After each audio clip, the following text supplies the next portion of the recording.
So we help clients work through debriefs as a part of our capture process because the intelligence from a loss of one opportunity should be directly informing how you approach your next opportunity. It shouldn't just go in a folder or it shouldn't just go ignored, right? Everything we're about to cover, we've watched companies lose real contracts by missing. These aren't tips. They're the 10 things that separate companies that win from the ones who finish second.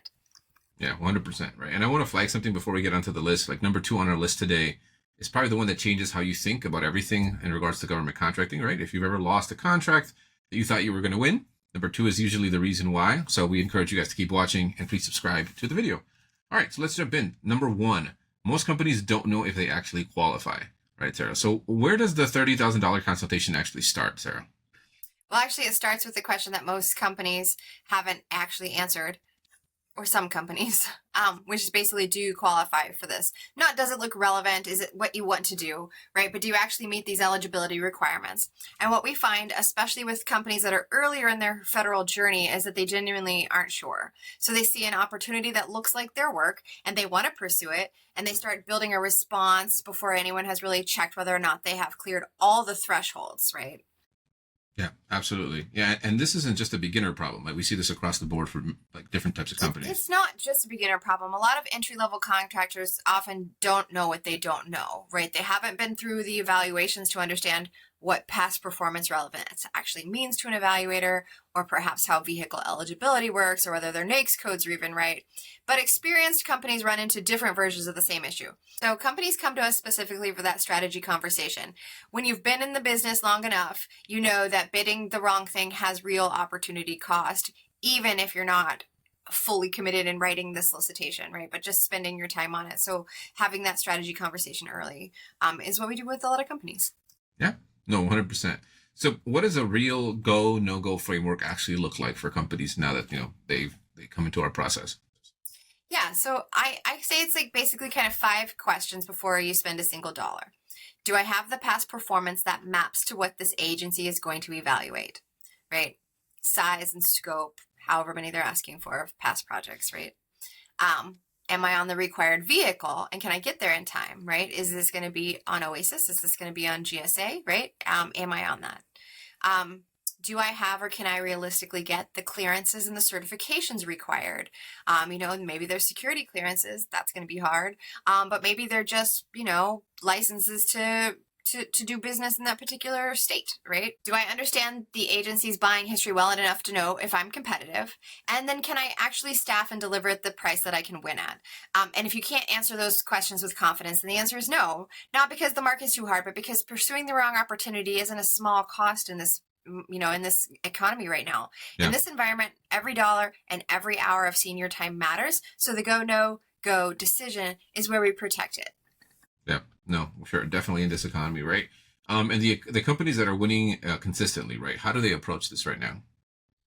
Yeah, they treat qualification as the first deliverable, not like an afterthought. So before anyone opens a template or pulls up a past performance write-up, or, gets somebody to estimate how much work this is going to be or rearrange their schedule, someone on that team has verified their eligibility, mapped the evaluation criteria, and made a real case for why this particular one is winnable. That's discipline. It's not about having a long pipeline. It's about having a good, correct pipeline. Yeah, no, 100%. And if you guys need help, you guys can always message us at SAS-GPS.com and leave us a little form. We'll be happy to help you, and Sarah will be able to get back to you as soon as we can. All right. Number 2, the earlier you start, the better your odds, right? So as we teased this one in the opening of the video, right? This is the one that kind of reframes everything because frankly, not a lot of people even know about it, or they even, build a strategy behind it, right? So what does this look like? Yeah, well, basically the best position companies start working on an opportunity, especially big opportunities anyway, 12 to 18 months sometimes before the RFP. So they're reviewing agency acquisition forecasts on SAM.gov, they're attending the industry days, they're meeting with program managers, and they're not selling anything, they're just understanding what the agency actually needs, right? So you have a couple of opportunities coming from this agency and you're sort of positioning yourself and getting the information that is going to make you the most competitive ahead of time. So, maybe you're mapping your past performance to what you think the likely evaluation criteria or the historical evaluation criteria on projects like this is going to be before anybody even publishes them, right? You're identifying gaps in like your team, right? And you're filling those early, you're getting those teaming agreements or those subcontractors lined up. You kind of have a plan so that by the time the solicitation drops, you're not like starting like, oh my gosh, look at this, right? You're executing a plan that's already been thought through. And that helps you put together the best proposal because you're not like throwing things in at the last minute. Yeah, no, 100%, right? And again, that's typically where we see a lot of wasted companies, right? So the other thing, though, just to point out here, right, is like that's not most companies, right, as I said before, right?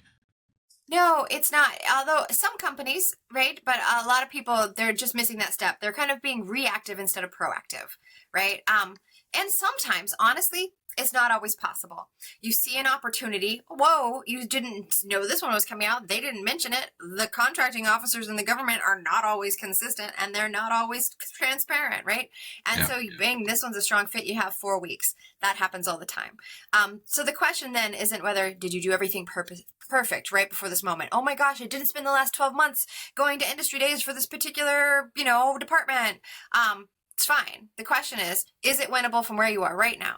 And that's actually one of the first things that we do with the clients. We look at the opportunity, we look at where they stand, and we give them an honest answer. And sometimes the answer is yes. Here's how we're going to get competitive in the time that we have. And sometimes the answer is this one isn't the right fit for you right now. You're just behind the 8 ball and there's just no way to catch up. You have a week, it's 200 pages. You haven't done any prep work, right?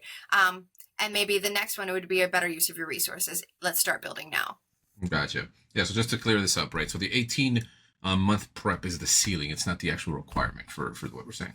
It's your best case. But a lot of contracts get won by companies that didn't have full 18 months or something. They just had the right experience, the right team, and the right support to put together a compelling and compliant response under pressure. The preparation advantage matters, but it's not the only path. What matters is that when you engage, you're being honest about where you stand and strategic about how you close those gaps. And that's where we come in. Yep. Gotcha. So every item we cover here, the vehicles, the SAM profile, the CPARS records, the certifications, if those things aren't in order yet, right? What's the message? The message is start right now because it's not too late. What do they say? That the best time to do it was yesterday, but the second best time to do it is right now? The sooner that you address these items, the more options that you have. So we work with companies at every stage. Some come to us like really ahead of time, and I'm tracking pipelines for them for years out. Yeah. And some come to us with a 2 week deadline. Yeah.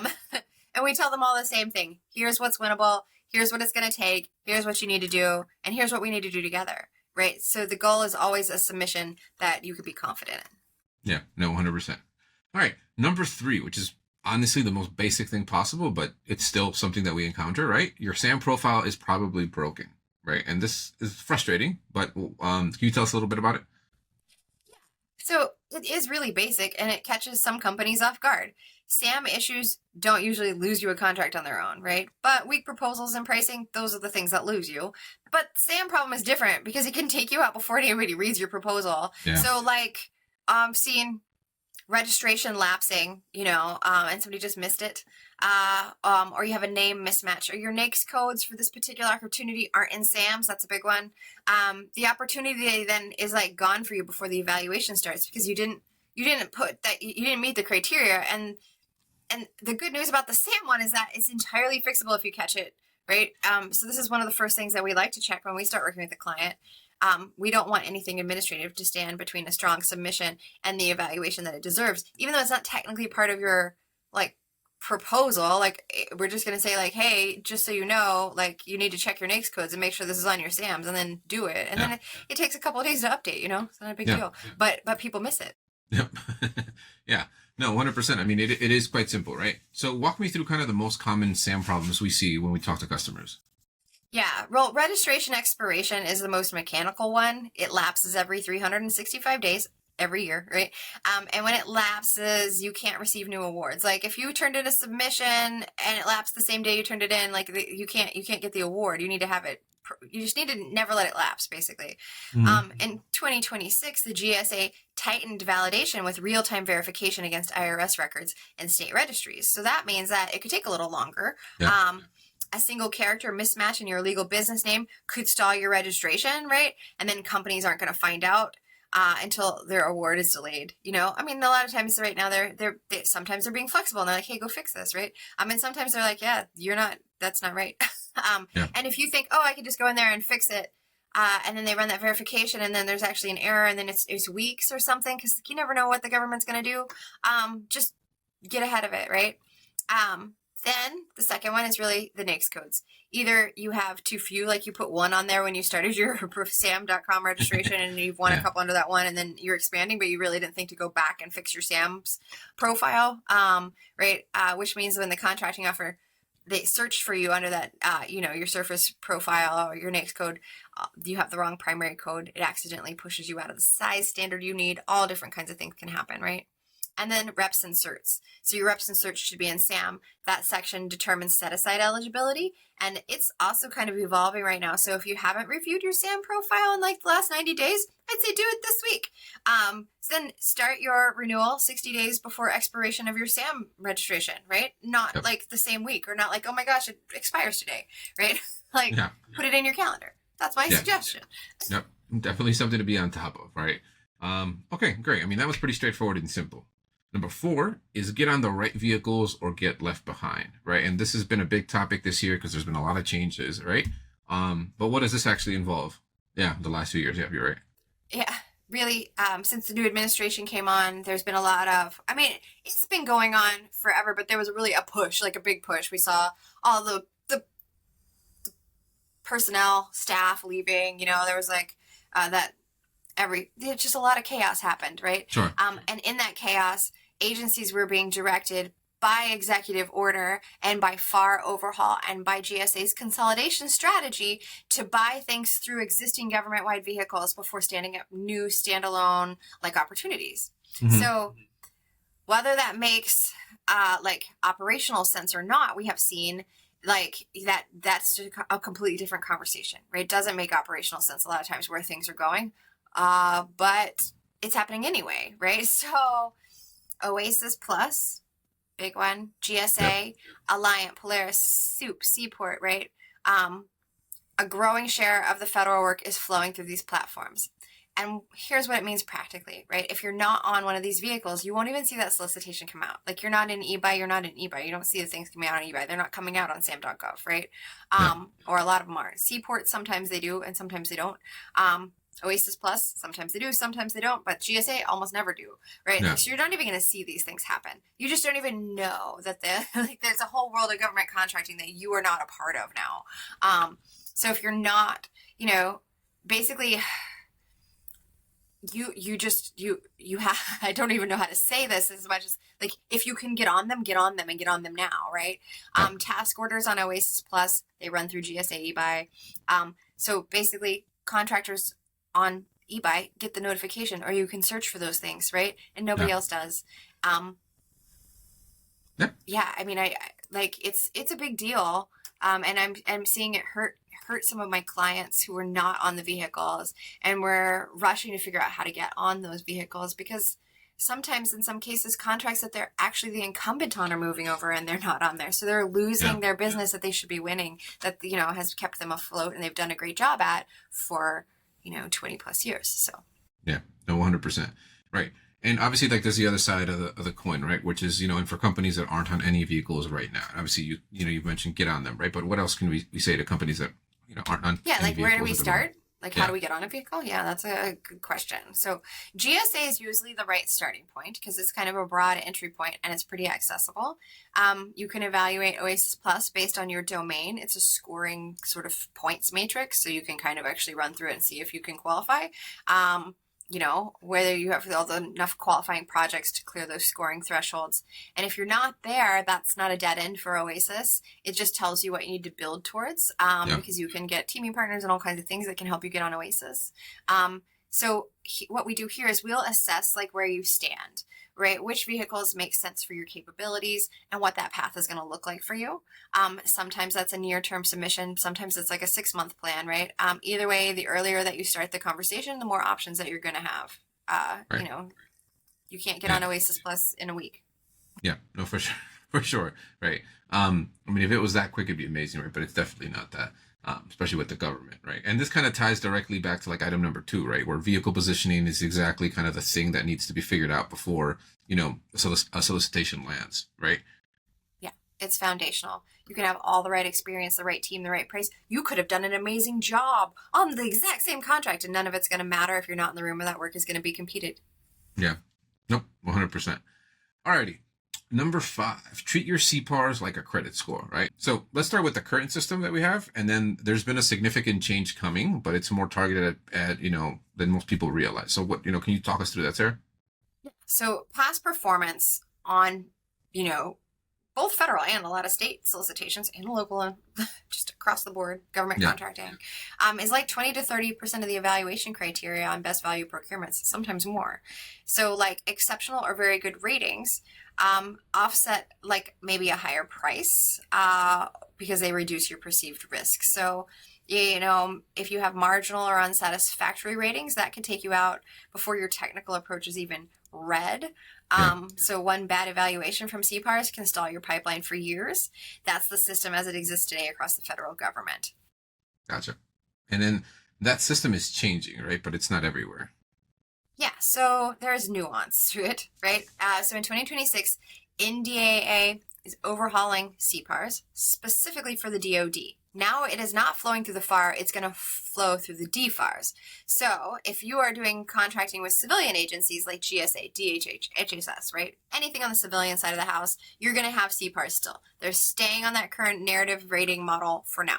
But the DoD, right? Anything in the Department of Defense is moving to a negative event only system. So there's not going to be more like exceptional write-ups. Basically, if you perform without issue, no entry will get generated, right? So the system is only going to log verifiable negative events, cybersecurity failures, defective deliveries, false claims, missed milestones, cost overruns, right? Each one of those is going to get scored and normalized against your contract size and transaction volume. So one incident on a small contract might hit a small business quite hard in those DoD contracts, than if you hit 50, than a really large project or something. So it is, if you're doing DoD work, it's important to look at how that's changing. All right. So if you're working both across DoD and civilian agencies, that you're managing basically 2 performance documentation environments right now. Exactly. And that's, I think, the piece that most contractors haven't really thought through yet. On the DoD side, a clean record is an asset. There's no glowing narratives to differentiate you anymore. Your competitive advantage becomes the absence of negative events and the strength of your independence performance documentation. That's why we mean it's more like a credit score, right? Right. So your dashboards, your COR acceptance memos, your quality records, those are going to count.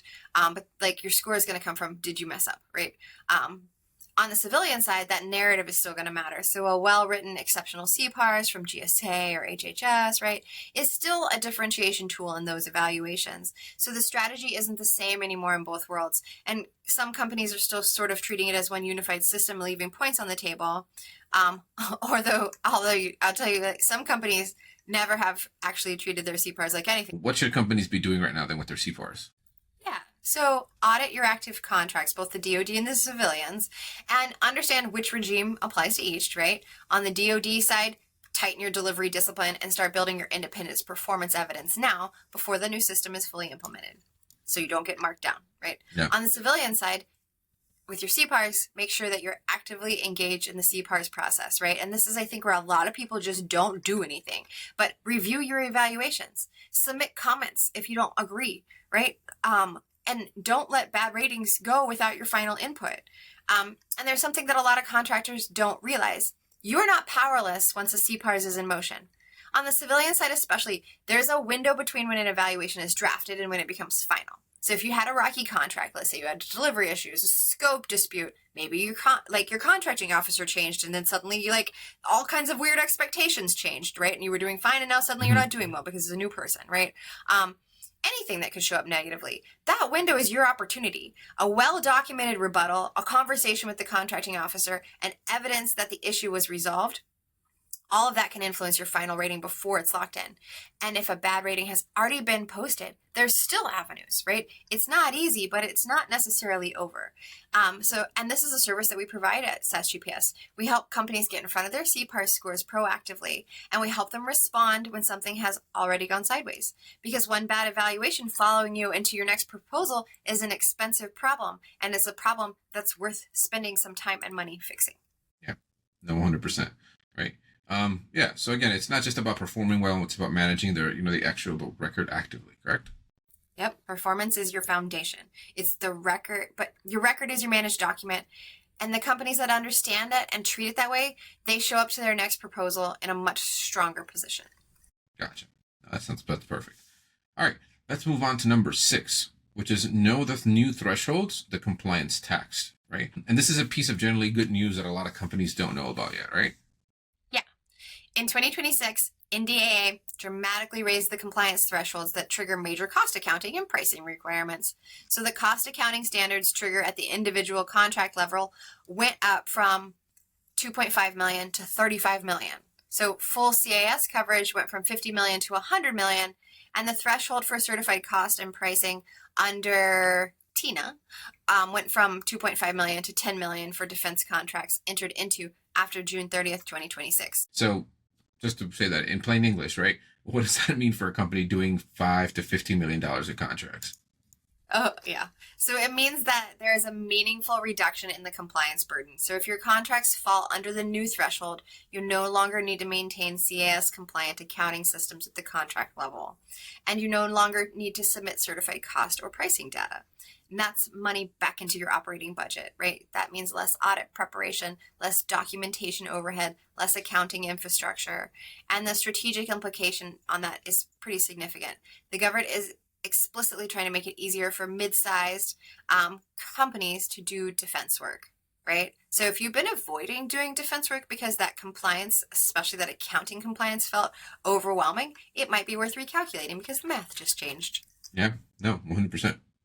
Alrighty, that was quick and easy. Number 7, CMMC is not future planning; it's a gate you're about to hit, right? So obviously, item number 6 was good news. Item 7 is a counterweight to that, right? There's a compliance requirement that hasn't gotten any easier, and the clock is shorter than most people think, especially when it comes to the certification, right? Yeah. And so before I get into the timeline of that, I want to clear up a misconception because we hear it regularly, right? CMMC is a DoD requirement specifically. So it's going to flow through the DFARS, not the FAR. If your work is entirely on the civilian side, right? Civilian programs, this does not apply to you directly. But if any part of your business touches DoD contracts, then this is a gate that you are going to hit. And it's broader than most people assume, and it's not just IT companies, right? That's also a common misconception. It's any DoD contractor. You could be doing professional services, logistics, engineering, facilities management, but anyone whose work involves handling a federal contract information or controlled unclassified information on a DoD contract has to follow CMMC. So if you're not sure if that's you, it probably is, and you should find out. Yeah, no, 100%, right? So it's about the data you touch. It's not actually the type of work that you do. Exactly. And here's the timeline. It's aggressive. Phase 2 starts November of 2026. That's 7 or 8 months away. Yeah. So it's mandatory third-party certification for level 2 contracts. So accessor capability is significantly constrained because the demand is high. So wait times are extending well past the deadline for anyone who hasn't started, right? So you need to get third-party certification. Third party is now booked, right? So the sooner that you get in to get that third-party certification, the sooner that you're, don't wait till the last minute because people are busy. There's not, there's not a million people doing this certification. So you need to get started. So if you're targeting DoD work that involves CUI and you haven't begun your CMMC roadmap, you will watch opportunities go by that you would be otherwise qualified to win, right? And as we covered with the new CPARS model, a cybersecurity failure, for instance, is explicitly a negative reportable event in the DoD new DoD system. So CMMC, it's not just like your entry ticket. It's going to protect your performance record once you're inside too. I mean, nobody wants to be the company that had a cybersecurity breach because they didn't follow CMMC properly. And then, bad things happen. Nobody wants to be that company. Yeah, especially with AI and all these new models coming out that can crack systems, definitely something to be definitely worth looking into. Yeah.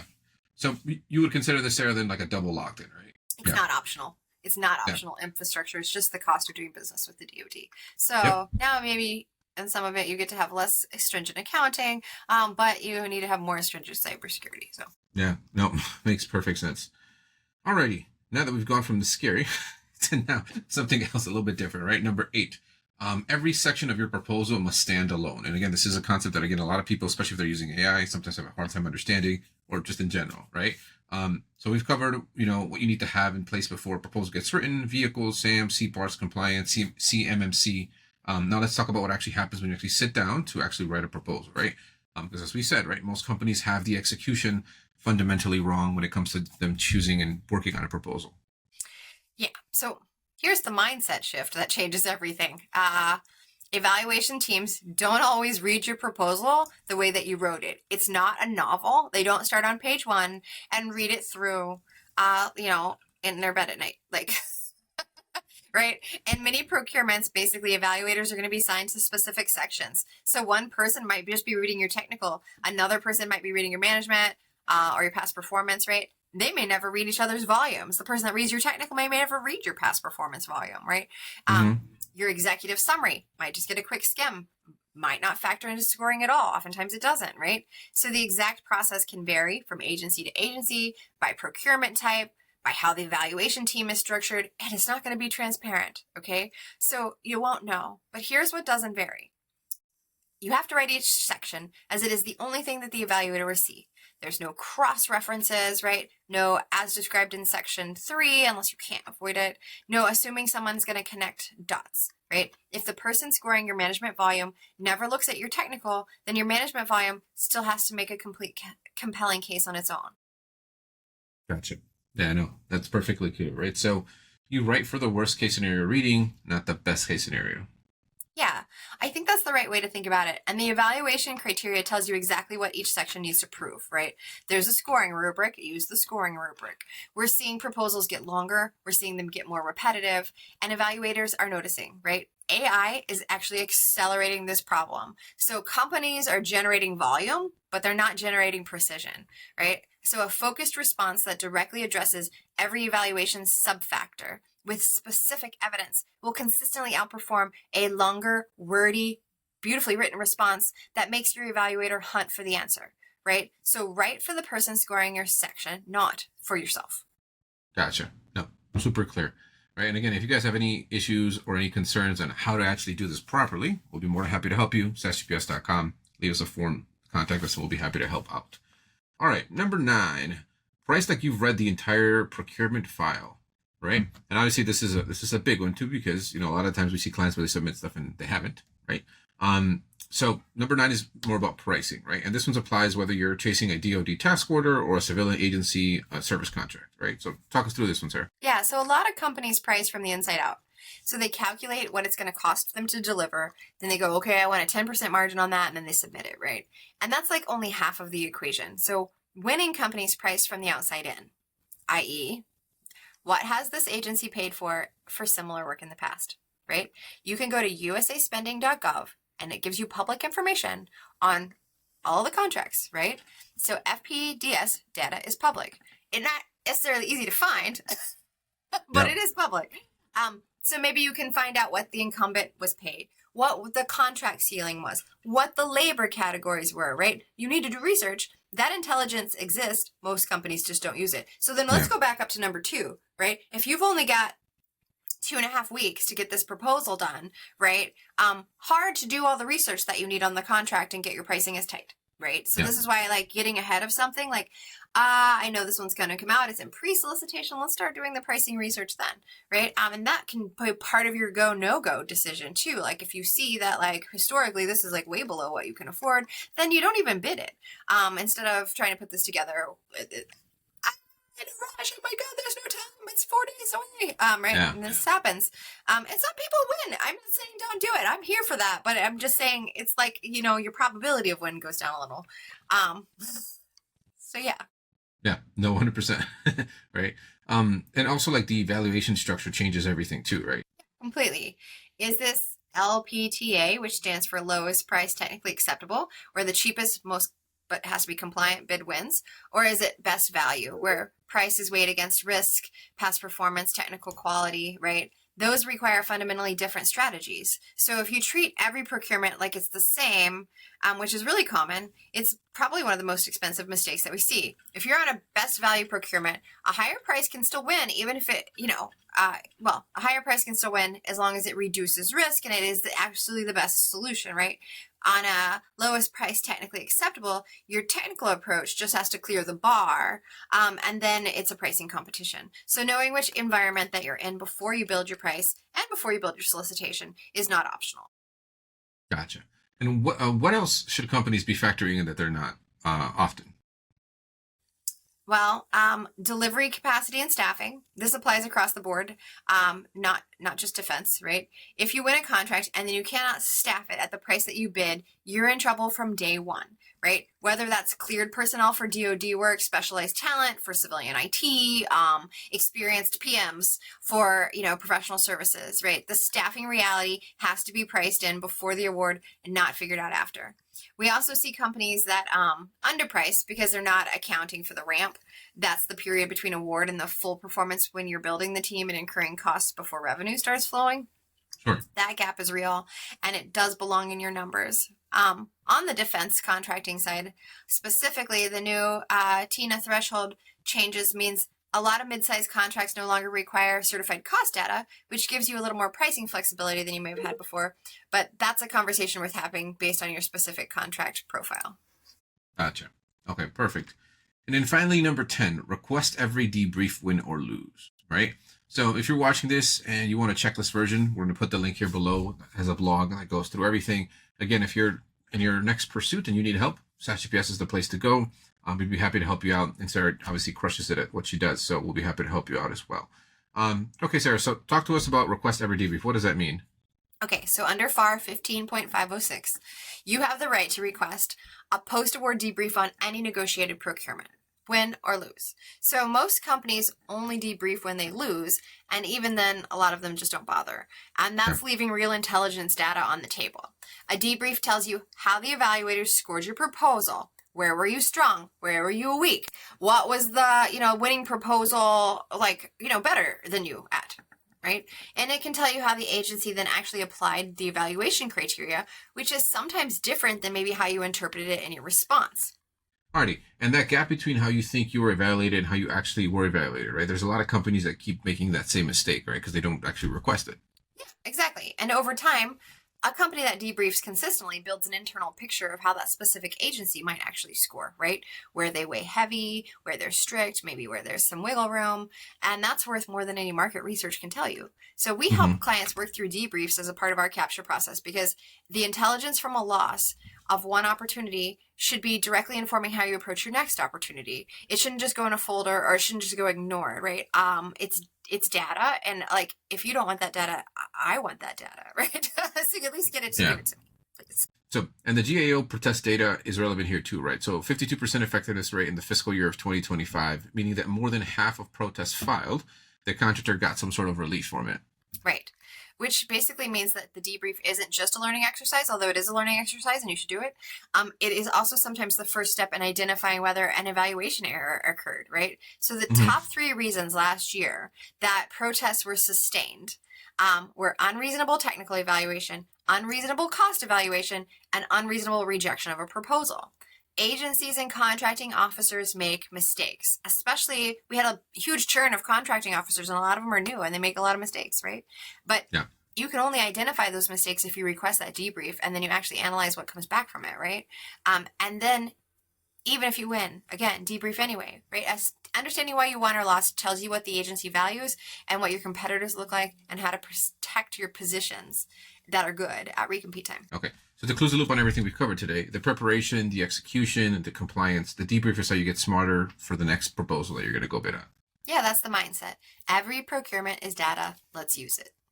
Okay, awesome. All right, so let's do a quick recap, right? So number 1, before you bid, qualification is the first deliverable, not an afterthought. 2, and this is the one that governs everything else, the earlier you start, the better the odds. Number 3, fix your SAM profile before it sadly takes you out of competition. Number 4, get on vehicles where agencies are buying. If you're not in the room, there's no proposal for you to write.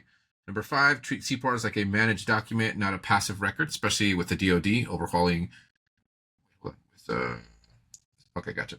especially with the DoD overhaul changing the game. Number 6, know the new compliance thresholds. The cost of doing defense work just dropped for mid-sized firms, so go ahead and take a look at that.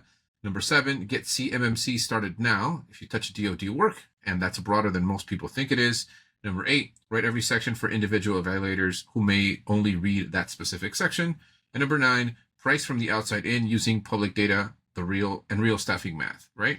And finally, number 10, debrief every single procurement, win or lose, right? And that, in summary, is our $30,000 consultation. If you guys want to leave us your information online or on our website, we'd be more than happy to help you out.